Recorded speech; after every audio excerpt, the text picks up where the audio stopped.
Olá, meninas! Estamos de volta a mais um episódio do Divã das Pretas. Como vocês estão? Espero que muito bem. Hoje nós trouxemos um tema muito interessante, que está muito em voga, todo mundo está debatendo. E a gente quer dividir com vocês e trocar aqui esse episódio.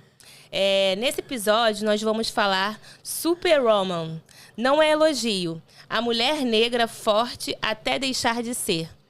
Então, senta, respira e fala. Isso aí. Só pra... eu acabei esquecendo quem tá falando aqui. Pra você que tá ouvindo no Spotify, quem tá falando é a Adriana Martins. Aqui é a Luciana de Araújo. E aqui é Regiane Ribeiro. Pronto. Agora sim, senta, respira e fala. Vamos lá. Tema interessante, hein? E tá super em alta nesse momento. Exatamente. Mulher super poderosa. Ai. É interessante, né? Porque na época do filme, Mulher Super Poderosa, todo mundo, eu sou mulher super poderosa e tal. Mas a gente também às vezes não cai em si, assim, do que isso representa também, né? Do significado que é você ser uma mulher super poderosa, né? Do ônus que isso acarreta. Vou citar para um lado que muito me encanta, que é o de personagem de super-heróis. A Mulher Maravilha. A Mulher Maravilha é uma boa referência para isso. Ela é uma mulher forte, empoderada, todas elas são na ilha, mas elas vivem exclusivamente para proteger. Elas não têm vida social, elas não têm nenhuma outra relação de vida, porque elas são feitas exclusivamente para proteção. E aí, quando eu chamo ela de Gisele por conta do personagem dela em Velozes e Furiosos, que eu gosto muito. Quando a atriz da Mulher Maravilha sai da ilha, e aí ela vai pro solo europeu, né? Ela se encanta por um rapaz, se interessa, e aí ela abre mão dessa relação quando ela entende novamente que ela precisa ser muito forte e vencer as dificuldades. Eu não sei se vocês assistiram o filme. Eu não me lembro. Mas ela abre mão de um relacionamento porque a obrigação dela continua sendo de ser uma Mulher Maravilha. De viver de uma maneira forte, vencendo e combatendo o mal. E é isso que a gente faz. Acho que o papel de ser uma superwoman, de ser uma mulher maravilha, uma mulher forte, parece que a gente tem que estar sempre nesse papel de muito forte para vencer tudo, para suportar tudo. Olha aí eu batendo na mesa. E é interessante isso que você está falando, e eu estou refletindo algumas coisas, né? Como que construção de narrativa é importante, né? E molda a sociedade, ou a partir da sociedade vai se construindo as narrativas, né? Porque você está falando, a mulher superpoderosa, ela precisa cuidar, ela precisa se dedicar ao cuidado.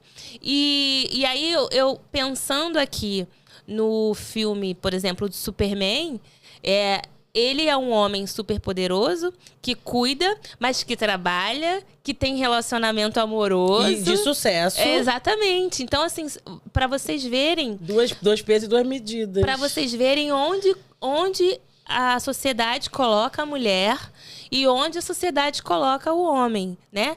E aí, se você parar para pensar, inclusive, em mulher negra, ela não está, né? Porque a mulher superpoderosa, pelo menos, né, com essa referência desses dois filmes, é a mulher branca.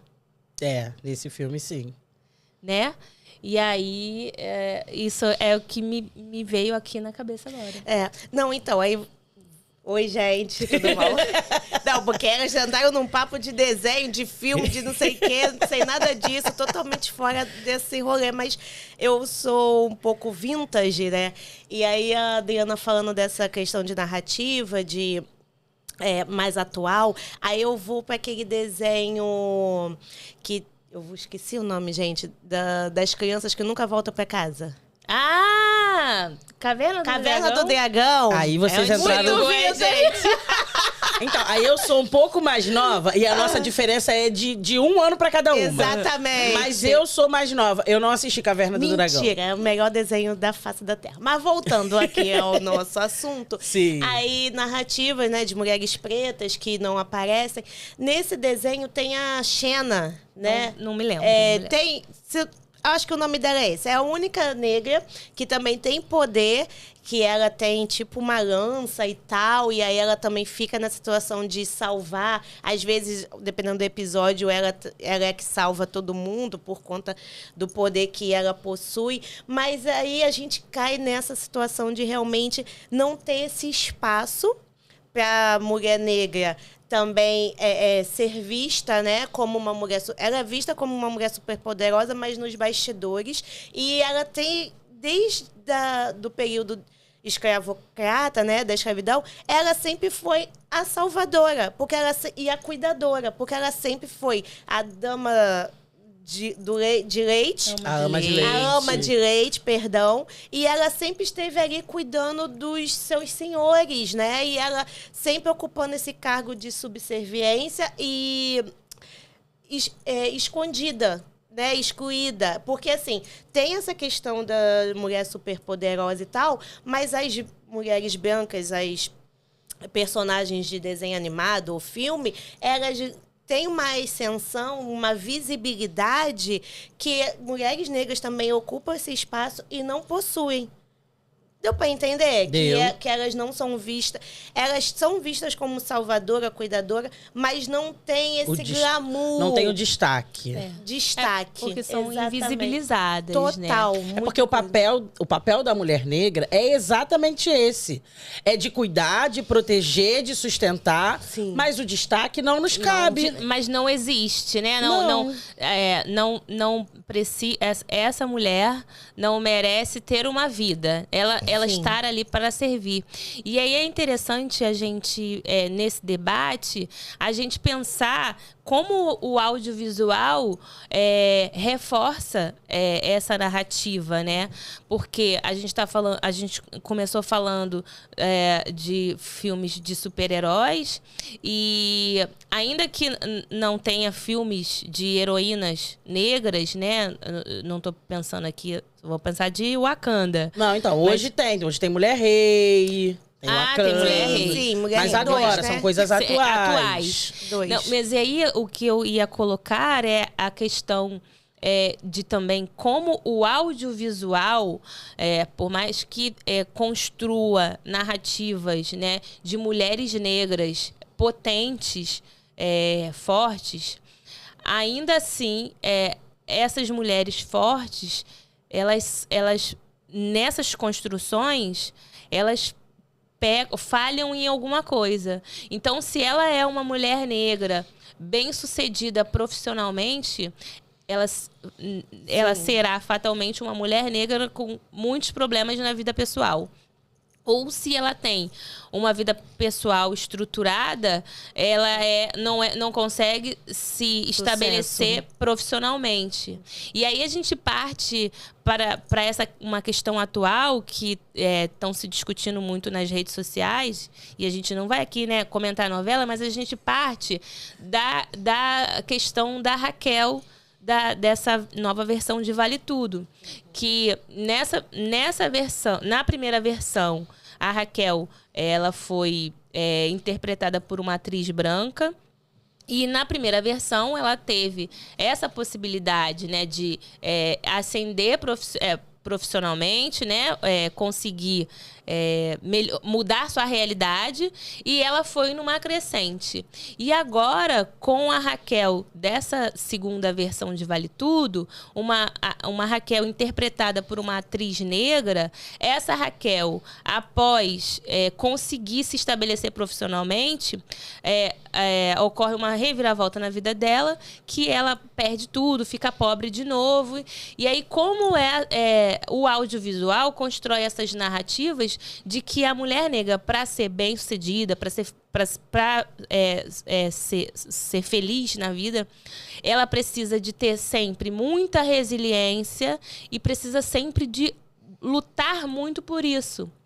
Por que a gente não consegue né, a gente, mas quem produz esse tipo de conteúdo, quem pensa, né, esse tipo de conteúdo, não consegue reproduzir uma mulher negra que não passe por essas adversidades, que apenas vença. Nossa. Então, esse pensamento dos produtores de audiovisual vem muito da estrutura institucional, né? Vem muito dessa questão que, quando é voltado para a mulher negra, que ninguém tem esse entendimento de que as mulheres ou os homens negros, aqui a gente pode colocar os dois no mesmo barco, que nós podemos ascender e manter essa ascensão e, lógico, com muita luta, né, que a gente acaba chegando em determinados pontos, né, situações e patamares das nossas vidas, através de muita luta, suor, né, muitos desafios vencidos e tal, mas eles só conseguem nos ver nesse lugar. Eles não conseguem nos ver passando desse lugar, ascendendo e mantendo essa crescente. Porque a gente entra no assunto do racismo estrutural, que sempre nos coloca no lugar de subalternidade, de subserviência, que eles não conseguem atingir esse pensamento de que nós, negros, podemos vencer e ficar equiparados. Porque nós não temos uma sociedade com essa equidade, né? A luta vem sendo dos negros para conseguir essa equidade, tentar equilibrar, né? Tentar manter negros e brancos nesse mesmo patamar. Só que para uns é bem mais custoso e difícil, e para outros nem tanto, mas quando eles conseguem alcançar, eles se mantêm e criam, digamos que um corporativismo, conseguem ali ter um respaldo, conseguem ter... Um apoio? Um apoio. É o pacto, né? Uma base. Que aí a gente chega no pacto da branquitude, que não tem como já disse da Bento, né? O pacto narcísico da branquitude. Total. Inclusive, recomendo, se vocês tiverem interesse em conhecer um pouco mais, leiam um livro. Eu não consigo ler, porque eu começo a ler e eu entro em crises absurdas de desespero. Eu começo a chorar. Eu tô com o livro lá, eu já tentei ler algumas vezes, agora eu desisti um pouquinho. Porque ele atravessa muito em muitos aspectos. Porque trazem essa sensação de que por mais que a gente lute, tem sempre alguém muito preparado para fazer assim, não é o seu lugar. Volta que aqui não é o seu lugar. Esse lugar não te cabe. Esse lugar não te pertence. E essa sensação é uma sensação que me sufoca. E eu, assim, eu tô acompanhando a novela. E eu estou acompanhando a novela por conta da Thaís Araújo e da Bela Campos. Porque eu gosto muito das duas. Gosto muito do personagem das duas. E aí, dos outros personagens que tem na novela, pretos especificamente. Porque eu voltei a ver novela exatamente por conta dessa possibilidade de ver pessoas iguais a mim na TV. Sim. Isso foi muito interessante. Eu voltei a assistir na novela que Vai na Fé, que tava Samuel Dias, Sharon Menezes, exato. Foi quando eu voltei a assistir novela e falei, agora eu vou escolher as novelas que eu quero assistir e vou assistir. Porque eu queria ver pessoas iguais a mim. E aí, vou lá na Sharon também. Não era uma novela remake, então a gente não tinha uma base. É isso. A gente não tem uma base, mas a gente tinha uma atriz com uma família linda. Sim. Afrocentrada. E que, em algum momento, esse marido foi morto na novela, né? Ele foi morto para que ela ficasse com o personagem do Samuel, que era o amor da vida dela. Mas ela sofre a novela inteira. Com milhares de coisas, e é o que a Thaís está passando agora na novela Não Vale Tudo, que eu acho um absurdo. Eu cheguei a pensar, a cogitar a possibilidade de não assistir mais a novela quando eu vi que eu não assisti a primeira versão. Então eu era a pessoa que estava indo crua. Tirando as informações que chegam pela internet, eu estava indo crua de informações. Mas a minha vizinha, maravilhosa, sempre que a gente para falar da novela, ela me dá vários spoilers.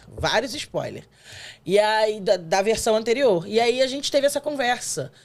A minha vizinha também é uma mulher preta e ela falou, ela vai perder tudo e vai voltar pra praia. Falei, não. Não faz sentido, você falou que ela ia ficar rica. Como assim ela vai perder tudo e vai voltar pra praia? Que loucura é essa? Aí ela vai voltar, assim, no negócio da maionese. Aí quando a maionese não deu certo, eu falei, Natália, você tá errada. Ela não vai voltar. Aí ela vai, ela já tá gravando essa cena. Espera que ela vai voltar. Como eu assisto a novela do Globoplay, então eu assisto depois de todo mundo. Aí ela foi e me avisou, ó, se prepara, porque ela vai voltar pra praia. Eu fiquei muito chateada, porque a gente coloca a mulher sempre nesse lugar que a gente tá falando aqui. A gente nunca pode chegar lá. A gente nunca pode alcançar. E será que, de fato, a gente nunca vai chegar lá? Mas aí a gente também, tenso, voltando pra dentro do tema. Eu queria falar só Pode falar, Lu. É muito rápido. Que aí você, no início da sua fala, falou assim, porque sempre vem alguém preparado e nos tira. Nem sempre. Gente, Às nem vezes a gente sempre. Nem sempre eles estão preparados. Nem sempre as pessoas que nos tiram estão preparadas. verdade. Quantas vezes a gente deixou de ocupar um lugar, uma vaga, conseguir sim. algo por pessoas totalmente despreparadas, que não tinham um terço do know-how, do entendimento, da especialização do nosso currículo. É verdade. É verdade. Entendeu? Esse Não é o pacto sempre. narcísico. Esse é o pacto da branquitude. Não necessariamente eles estão preparados para aquilo. Nós estamos muito... Sabe por quê? Porque a gente sempre foi criado e a gente sempre viveu com isso na mente. Nós temos que ser 10 vezes melhores. Nós sempre temos que ser melhores naquilo que nós fazemos. Nós nascemos com isso dentro da gente. Por quê? Porque se a gente não... Nós sendo... os negros, né? Sendo melhores naquilo que a gente faz, nem sempre consegue alcançar. Então, imagina se fosse mediano ou não tivesse o currículo que a gente tem. Então, isso não necessariamente é uma regra. Sim. De eles estão sempre preparados. Não. É questão estrutural mesmo, porque eles não conseguem nos ver em determinados patamares, lugares, né? É sobre isso, porque vai dando um negocinho. Eu li uma frase na internet e isso sempre vem na minha cabeça, assim, sempre vem na minha cabeça. Até quando você vai ficar se sabotando, perdendo oportunidade para um homem medíocre? Porque a gente fica se sabotando, achando que a gente precisa fazer mais, que tem que ser melhor, que tem que ser melhor. Enquanto isso, homens, digo mulheres, né? Homens medíocres, que não fazem metade do que a gente faz, estão ali, ocupando espaço. Né? Então, a gente precisa refletir sobre isso. Muito. Mas eu queria aqui fazer uma provocação para vocês. Poxa, mas... Gente, temos script, hein? A gente sempre tem. Se a gente usa, são outros 500.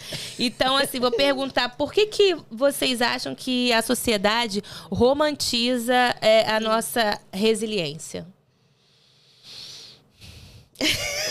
Eu perguntei e tô olhando pra Rejane porque eu quero que ela comece. Ai, sério? Eita, eu nem sei.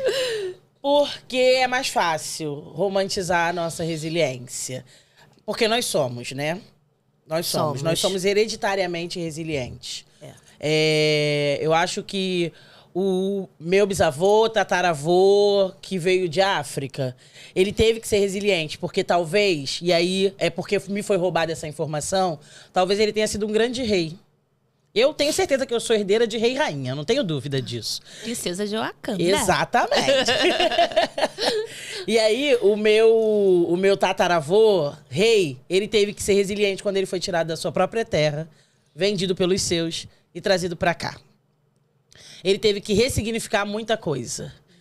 Então, nós somos resilientes por natureza, né? Isso seja um homem ou uma mulher, que aí eu também não sei se foi um rei ou uma rainha, mas, enfim, foi alguém. Ele foi resiliente ao vir pra cá. E aí, a sociedade romantiza... Eu não sei dizer, porque aqui 1000 coisas passam na minha cabeça nessa questão do romantizar. Porque pra mim não faz sentido romantizar. Mas a gente romantiza e em algum momento a gente internalizou esse romantismo.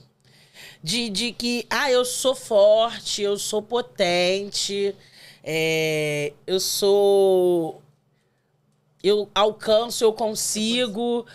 E, de fato, a gente realmente é resiliente. Isso é uma realidade. A gente pega a dor e transforma isso numa alegria ou força. na força. A gente transforma. A gente aprendeu a transformar as nossas dores em outras coisas. As nossas dificuldades em outras coisas. A gente aprendeu a ver o lado positivo das coisas sempre. Eu sou essa pessoa. Eu sou uma pessoa que romantizo, que infelizmente romantizo muito. A minha habilidade... Muito. A minha habilidade de lidar com as dificuldades.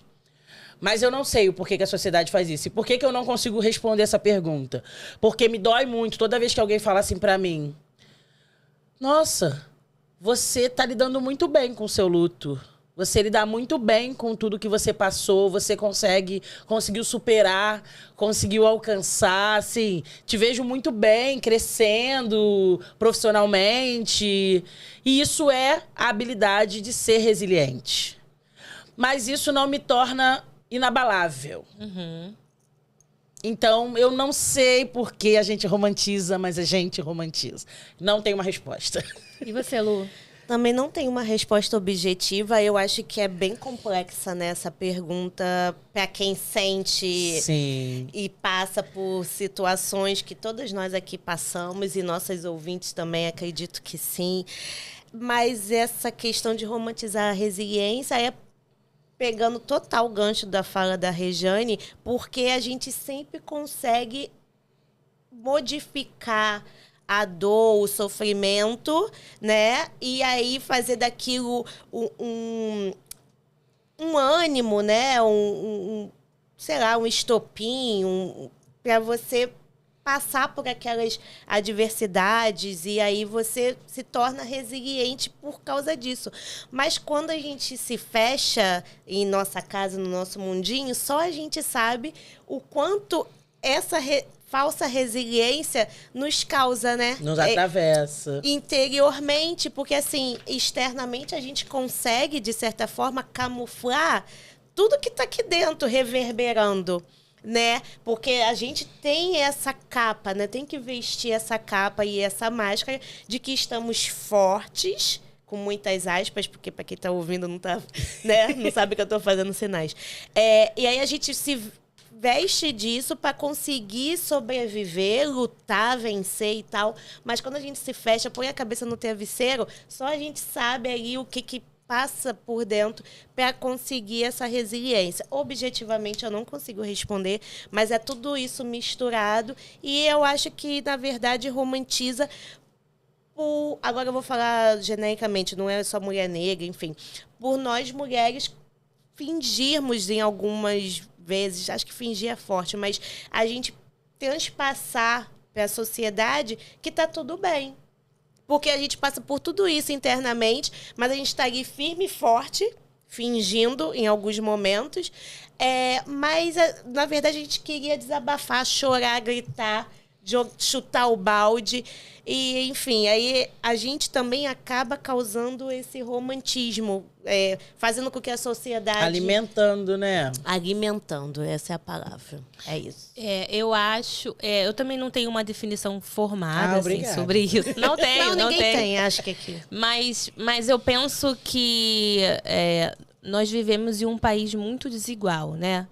Então, a desigualdade social faz com que tenhamos que se virar. Então, assim, a gente precisa dar conta, né? Se você parar para analisar criticamente, o salário mínimo acho que é 1.518. E aí você pensa, como uma pessoa com 1.518, e isso se a gente considerar que essa pessoa está no emprego formal. Então, que ainda vem alguns descontos ali. Então, como que essa pessoa consegue dar conta de uma casa, sustentar os filhos, muitas vezes pagar um aluguel, comer, viver, se vestir? Então, assim, a gente precisa driblar as adversidades que a nossa sociedade nos impõe, né? Essas desigualdades. E aí a gente precisa ser resiliente. E mulheres, né? Porque a gente acaba exercendo, né? trabalhando 2, 3, 4 jornadas, né? A gente trabalha fora, trabalha em casa e às vezes ainda faz bico, porque é isso, é para dar conta, né? E é muito bonito que para quem tá de fora ver isso e falar, nossa, como essa mulher é forte. Nós vivemos em uma sociedade onde a maioria dos lares é administrado, gerido por mães solos. Então, são mulheres que educam, sustentam seus filhos sem a presença paterna, né? E ainda assim, a gente tem também casos de mulheres que, quando estão acompanhadas da presença, né, masculina do marido, que muitas vezes também tem que dar conta de tudo, inclusive do marido, né? A gente tem taxas de que homens morrem mais cedo do que as mulheres porque não se cuidam, né? Então a gente também, além disso, trabalha fora, cuida do filho, cuida do marido, cuida dos sogros, né? Muitas vezes, ou do familiar que está ali doente. E então a gente precisa se virar. Então, para quem está de fora, é muito bonito ver isso. Sabe? Eu acho que é por isso que romantiza. Quem não tá vivendo, fala, putz, como essa pessoa dá conta, que lindo. É, puta forte. Né? Mas não é, gente. Ela tá ali. E a Lu falou no último episódio que a mãe falava pra ela, gente, vocês têm que saber se virar. Vocês têm que se virar. Isso não é bonito. Uma mãe preparando o filho para se virar, para dar conta de si. Em caso de ausência, né? Em caso de ausência. Então, assim, a gente está preparado, a gente cresce preparado para essa diversidade. Isso não é bonito. Mas para quem está de fora, acha lindo, né? Como você dá conta, né? Muitas pessoas que não dariam conta de metade. Metade, certo. E aí, eu vou fazer outra provocação, que ainda partindo disso, né? É como diferenciar. Como vocês conseguem diferenciar resiliência de sobrecarga? Mas dá para diferenciar? Pra mim tá tudo misturado, gente. Não, eu acho que dá para diferenciar, né? Porque assim, eu me considero uma pessoa resiliente, né? E aí a gente pode até buscar no Google pra gente dar a definição do que é resiliente. Então eu me considero uma pessoa resiliente porque eu consigo a partir de uma situação adversa, né, mudar a realidade ou eu esqueci a palavra, mas fazer isso de outra forma, né, ver com outros olhos, né, e trabalhando aquilo da melhor forma possível. Mas também tem a questão da gente dar conta de tudo. Então, muitas vezes, não necessariamente estou sendo resiliente, eu estou me obrigando a dar conta de tudo, a ser a forte, que não fala, que não pede ajuda. A gente também já falou sobre isso, né? Que às vezes está ali passando dificuldade ou algum problema, mas não consegue pedir ajuda porque precisa ser essa pessoa forte. O outro não vai saber lidar com a minha fraqueza. O outro vai ficar mais vulnerável se eu mostrar a minha fraqueza. O outro vai precisar muito mais. O outro precisa muito mais de mim, então eu preciso ser forte. Então tem essa questão também. E aí, se a Lu tiver achado? Achei, mas é tão complexo. O significado de resiliência? Complexo assim, que em cada área tem um significado. Mas eu não vou falar tudo, não. Vou resumir aqui. Resiliência é a capacidade de voltar ao estado normal. E aí tem aqui várias explicações na área da psicologia, administração, é bem interessante. E aí eles colocam no final que podemos definir resiliência como a capacidade de enfrentar e superar adversidades. Não, e é isso. Então, por exemplo, você foi mandado embora. Você foi mandado embora de um emprego e, de repente, eu vou dar um exemplo assim, que a gente sabe que pessoas mais velhas, já próximo já ali da terceira idade, têm mais dificuldade de se colocar no mercado de trabalho. Então, se você for, de repente, a mulher foi demitida aos 55 anos. Para essa mulher se colocar no mercado de trabalho vai ser mais difícil. Então, muitas vezes, a partir dessa demissão, ela pega e, olha, vou abrir meu próprio negócio. Isso é resiliência, né? Transformar a realidade a partir de uma situação que aconteceu e transformar aquilo. Agora, você ser mandado embora, sei lá, ou ficou doente e muitas vezes acontece você ainda doente, tendo que trabalhar, sabe? Essas pessoas, poxa, eu sou aqui, empreendedor, MEI, tô trabalhando sem carteira assinada, não posso ficar doente. Preciso trabalhar independente da minha doença, não posso parar, porque se eu parar, vou ficar sem renda. Isso não é resiliência. Entendeu? Isso é sobrecarga. Isso é sobrecarga, porque você não tem ali um apoio. Eu já cheguei algumas vezes no limite da resiliência / sobrecarga. Porque era sobrecarga e eu não via como. E aí eu acho que assim, eu comecei a fazer terapia, eu comecei a entender alguns limites meus, né, algumas coisas que eu precisava começar a organizar. E uma delas foi exatamente a parte de empreender. Eu sou dona do meu negócio. E aí eu comecei a perceber que eu não tinha direitos de... Foi 2020. 2020, o ano do caos, né? O ano que muita coisa aconteceu na vida de muita gente.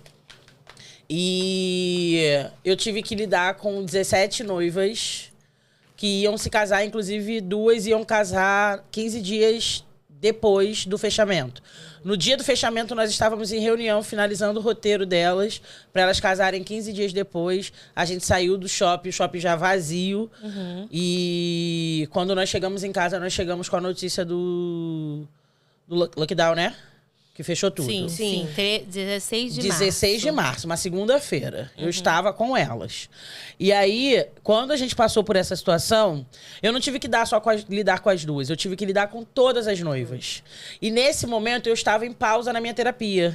Porque a minha terapeuta tinha saído da Clínica da Família, onde eu era assistida. Inclusive, gente, façam terapia gratuita na Clínica da Família.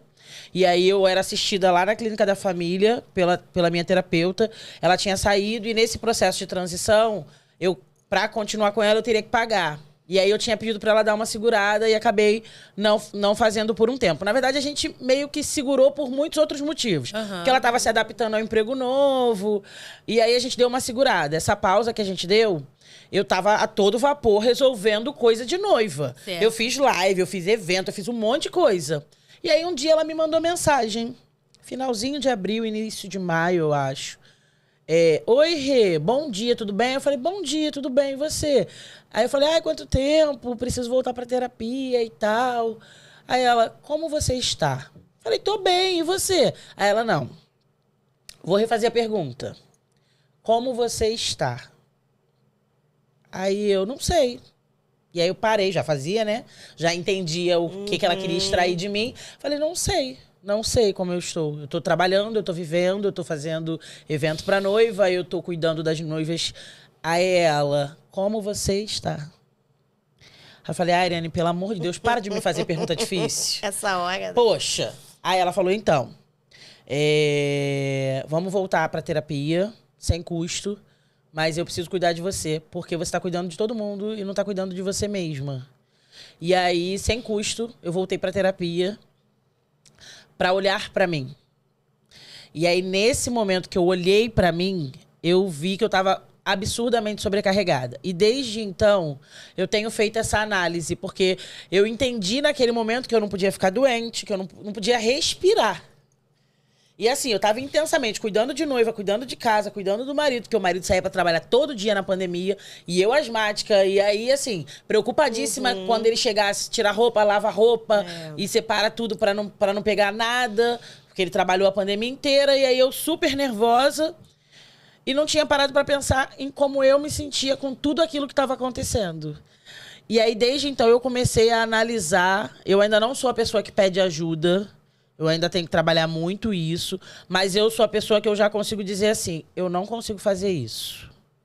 Eu não consigo fazer isso. Eu não tenho um negócio, agora eu tenho alguns. E eu entendi que eu não posso fazer nada mais sozinha. Eu tentei abrir uma agência sozinha, não deu certo. Agora, com uma sócia, ela tá caminhando. Eu tentei manter o meu cerimonial só comigo, porque leva o meu nome, mas agora que eu tenho um administrativo, tem 2 anos que eu tenho, 1 ano que eu tenho administrativo, tá caminhando. As coisas começam a caminhar quando eu, sem pedir ajuda, Mas tenho uma divide, ajuda. né? Divide. Divido, isso. Uhum. Eu acho que é isso, mas o entendimento da sobrecarga e não da... Eu acho que assim, eu entrei num limite ano passado, quando eu perdi o Raul, eu foquei absurdamente no trabalho. Luciana tá aqui que não me deixa mentir. Eu foquei absurdamente no meu trabalho.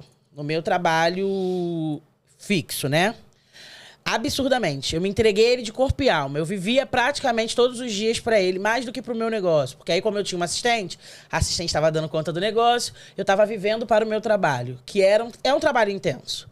E aí, vivendo para o meu trabalho, eu cheguei no meu limite social, que eu virei e falei assim, eu tô aceleradíssima. Foi quando eu falei assim, eu preciso de férias. Não tinha a menor possibilidade de eu tirar férias naquele momento. Mas se eu... Terapia... Conversando com a minha terapeuta, se eu não tivesse tirado férias, eu teria tido um burnout. Eu tenho total ciência disso. Porque muita coisa estava acontecendo, profissionalmente falando. E eu estava absurdamente sobrecarregada, vindo de um processo de luto que estava no meio do caminho, não estava nem no início. E eu estava só trabalhando, sem parar. E aí, quando a minha terapeuta falou, não, você precisa tirar férias, você precisa tirar férias. Nem que eu tenha que emitir um documento para você tirar férias. Aí eu virei pra minha chefe e falei, eu preciso tirar férias. E aí, sem nenhuma possibilidade de tirar férias, ela me deu férias. Eu fiquei 15 dias ausente, fui para Salvador, Bahia. Recuperar todas as energias possíveis naquela cidade maravilhosa. E aí, eu voltei com mais leve. Mais leve, mas assim, eu precisei entrar literalmente no meu limite. Tava tendo crise de choro todo dia, entrava na terapia chorando, saía da terapia chorando, tava num processo absurdo de perturbar as minhas amigas com todos os meus problemas possíveis. E aí foi quando eu entendi a pressão da sobrecarga não era mais romântico. Eu tava superando tudo. Falei pra caraca. Falou um pouquinho. Tá ótimo. É bom que já ocupou meu tempo.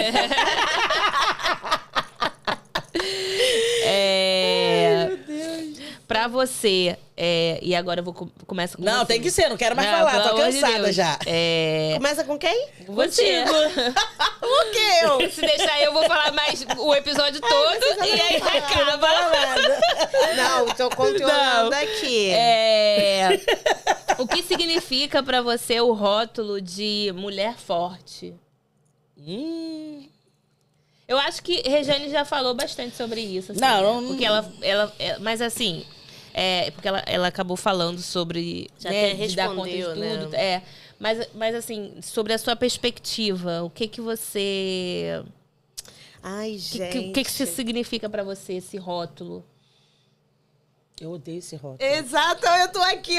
Pode falar mais forte falando. Não é elogio, não é elogio. Não é. Eu tô aqui. É horrível mentalmente. Isso.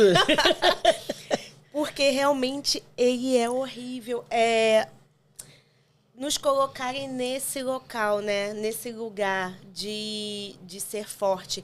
E aí, quando a gente, querendo ou não, absorve esse adjetivo, né? Forte, mulher negra forte, dá uma pane, porque a gente, eu vou falar a gente, mas vou falar por mim, na primeira pessoa, eu não me admito, esqueci, eu não admito ficar num lugar diferente. Vou explicar. Como a gente absorve isso de ser sempre forte, resiliente e tal, se em algum momento da vida ou de alguma situação que a gente esteja passando, se vê vulnerável ou sem força para conseguir resolver ou sem condições psicológicas de conseguir resolver determinado problema que a gente está passando, aí esse ser forte não está com tanta força, assim, presente, não está tão presente, isso vai, por mim, né? Vai me deixando mais irritada, mais nervosa, mais tensa. Vai, tipo, minando. Porque, assim, você cresce com isso. Você cresce com essa fala na sua cabeça que você tem que ser forte o tempo todo. Você tem que estar ali prestes a resolver o problema de todo mundo. O seu fica um pouco de lado, mas você está ali para resolver da sua mãe, do seu pai, da sua família, irmão, marido. E aí, quando você em algum momento não consegue, isso te desestabiliza. É nesse sentido, né? O ser forte, para mim, é horrível, mas a gente sempre está nesse lugar. Eu acho que pode ser que talvez com terapia, enfim, com alguns procedimentos psicológicos, né, que consiga resolver essa questão interna nossa de não se colocar sempre nesse lugar de força, de ser a salvadora, de ser a resiliente, que a gente consiga assumir que nós somos vulneráveis. A gente já não fez Já falamos sobre isso. Mas eu acho... Rapidinho. Um assunto no episódio. Eu acho que essa questão de mulher negra forte, eu acho que é uma forma de nos invisibilizar, sabe? Eu acho que é para que a gente dá conta de tudo, a gente dá conta de todo mundo, mas o seu problema não importa, as suas questões não importam. Porque você não existe. É basicamente isso, né? Você está aqui para servir, para cuidar, mas a sua vivência, a sua existência não importa. Eu acho que é isso, quando a gente coloca a pessoa nessa posição de forte. O que você sente é irrelevante. Entende? O que você está sentindo, o que você está vivendo, se não está fácil para você, não importa. Você precisa segurar, servir, auxiliar todo mundo, sabe? Você é forte. Vocês duas trouxeram 2 pontos muito importantes. O de não interessa o que você está sentindo, você é forte. Isso vale para uma mãe no trabalho de parto. Porque não interessa o que você está sentindo, você é forte. Isso é muito pesado, mas é uma realidade. Não interessa, você é forte. Esse é um ponto. E aí eu citei a maternidade, mas isso vale para tudo. O outro foi o que a Lu falou, que tá martelando aqui na minha cabeça. Que a Lu falou. Mas eu também não gosto de não me sentir forte. E essa é uma parte... Uma espinha na gente. Porque a gente não gosta de não se sentir forte. É como se a gente tivesse obrigação de ser essa super mulher fodona, que alcança, que faz, que acontece. Porque a gente não gosta de não se sentir forte. Aí é porque é complicado. A gente vai ter que... vai ter que ter o 2. Eu acho que esse é uma questão pra encerrar, né? E pra levar pra reflexão, né? Eu tinha uma última pergunta que eu acho que vale pra gente terminar. Mas não, vamos ser rápidas. Não, mas tudo bem. Se você quiser perguntar... porque eu fiquei curiosa nessa pergunta. Como que a gente pode criar narrativa que nos libertem do mito de ser uma super mulher? Existe essa possibilidade? Vale pra você. Fica pra você essa pergunta, porque talvez a gente não tenha a resposta. Eu não tenho. Eu pela cara delas, eu acho que a gente não tem essa resposta, mas eu acho que vale esse incômodo. Eu acho que talvez reflexão. A gente encerra com essa espinhazinha na boquinha aqui no canto. Eu tenho só uma questão, assim, com relação a isso mesmo, que eu acho que a gente em si, a gente não consegue... Você perguntou, você pode repetir? Como a gente pode criar novas narrativas que não nos deixem como super mulher. Então, eu acho que a gente em si, não. Mas quem tá por trás no audiovisual, sim. Sabe? Então, eu acho que o que é necessário que se contratem mais pessoas negras e que se dê espaço e voz, né? Para que mais pessoas negras contem suas histórias a partir de sua perspectiva. E aí a gente consegue mudar essas narrativas, né? Então, assim, a gente tem vários livros de autoras negras, né? Que contam histórias sobre outras perspectivas, né? Eu vou indicar mais um livro aqui que gente, amo esse livro. É Americaná. Não sei se vocês já leram. Não. De uma autora nigeriana, Chimamanda. E é uma história linda, linda, assim, que a gente, primeiro, né, se imagina, porque a personagem principal é uma mulher negra, e é uma história linda. Então, assim, eu sonho com um dia disso virar série. Já teve histórias, já ventilaram isso. Então, assim, é isso que a gente precisa, né? Pegar essas histórias e transformar em audiovisual, colocar pessoas pretas por trás das câmeras, escrevendo, gravando, né, pensando no visual, né? E assim a gente vai aos poucos modificando essas narrativas. Foi bom você tocar, eu vou falar muito rápido por causa do nosso tempo. Essa perspectiva aqui, como podemos criar novas narrativas, e voltando para o audiovisual, é para isso, para mudar o pensamento dos escritores, diretores, autores, que só tem essa visão do racismo estrutural, de que o negro, por mais que em algum momento ele vença, a história da Raquel, por mais que em algum momento da vida eles consigam vencer, mas algo acontece, uma reviravolta, que eles vão voltar ao status quo, né? Que é pobre, dependente. Então, se eles começassem a ler livros ou prestasse atenção em estudiosos negros, porque existe, tá, gente? Bastante estudiosos negros, filósofos, pessoas super inteligentes que vão conseguir mudar totalmente esse cenário. Porque a gente precisa disso. Nós não somos apenas operadores, nós não estamos apenas no chão das fábricas. Nós pensamos, nós temos graduações, pós-graduações, MBA, mestrado, doutorado. Nós estamos nesses locais, nesses lugares. Só não somos visíveis, né, para essas pessoas. Mas se quiserem, eles vão conseguir mudar totalmente essa narrativa, essa história, esse cenário da Raquel, que tinha tudo para ser uma novela linda, com um final interessantíssimo para nós negros, nos vermos em locais. Tipo, a gente consegue chegar ali, a gente consegue vencer e permanecer. Construir esse lúdico, né? Exato. No imaginário. Lúdico, né? total. E aí, no nosso dia a dia, para as pessoas que convivem com a gente, eu falo todos, né? Todas que estamos assistindo. Todas e todos. Se preocupa mais com a mulher que tá ali do seu lado, cuida mais. Não deixa ela resolver tudo de uma vez, sempre, porque ela tá sempre resolvendo tudo. Ela faz, ela resolve. Não, toma frente. Decida. Por favor. Decida, que gente. Dificuldade Não de pede decidir pra gente escolher. Exato. Tudo. Escolhe mas tudo que eu escolho ela acha chato. Meu querido, seja mais criativo. Por favor. Qual é a dificuldade? Hein? Vambora. Perfeito, gente. Temos. Encerrar. Temos. Então, antes de encerrar, eu queria contar uma novidade pra vocês.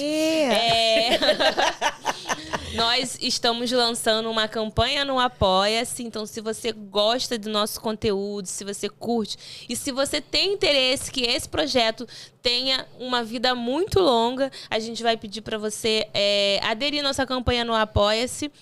Você pode contribuir com valores muito irrisórios e simbólicos. Pode ser um valor recorrente ou pode ser um único valor. Mas essa contribuição vai auxiliar a gente a melhorar a estrutura dos programas. Vocês estão vendo que a gente está com um cenário novo. Então, seria muito importante para a gente, quem puder, obviamente, participar da nossa campanha no Apoia-se. Mas não é só contribuir, a gente também tem umas contrapartidas para quem participar do Apoia-se.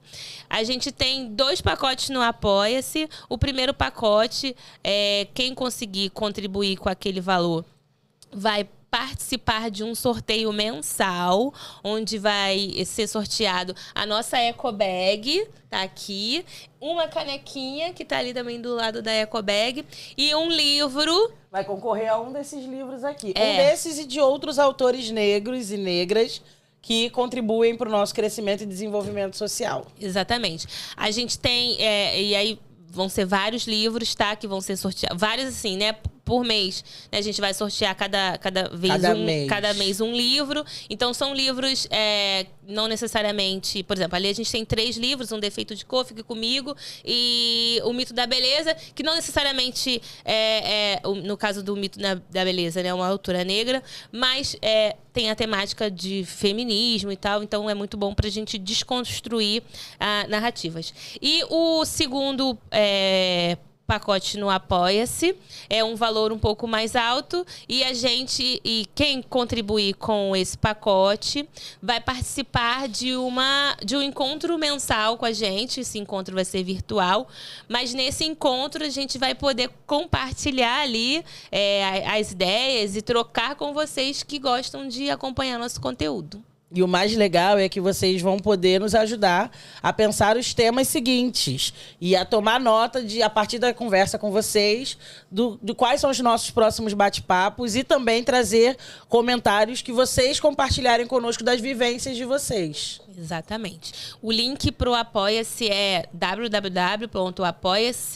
apoia.se/Divã das Pretas. Eu vou deixar o link também na descrição do vídeo. Perfeito. E no Instagram a gente coloca lá também Na bio. Perfeito. Um episódio. Temos um episódio. Toda preta tem história. Toda história merece um divã. E a gente se fala na próxima.